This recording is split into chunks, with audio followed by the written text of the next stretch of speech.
Here's a quick and easy one for a dishwasher that won't drain. Just takes about 1 minute and you really don't need any tools. So we got a bunch of water caught in here that won't drain.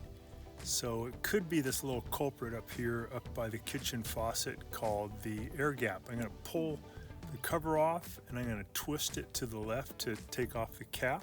Some of them you have to pry the cap off. And sometimes you find some junk caught in there. Ooh, there's a lot of crud caught in there. I don't know what that is. Looks like maybe a fish bone with a bunch of hair and stuff trapped around it. So that's the reason it wasn't draining. Looks pretty bad. So we get that out of there, and that's probably all you got to do. Put the cap back on. Just take you about a minute, and then you got to put the silver dome thing back on, and then you can set it for drain, and it should work for you right away. I can hear it draining now here at the kitchen sink.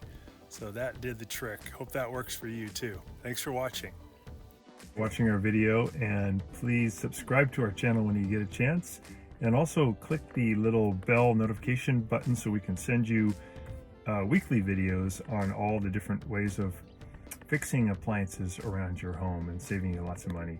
So thanks again for watching, and please also press the like button for our video if this was helpful to you. Feel free to contact me at the email listed below, which is scottthefixitguy@yahoo.com, with any of your questions.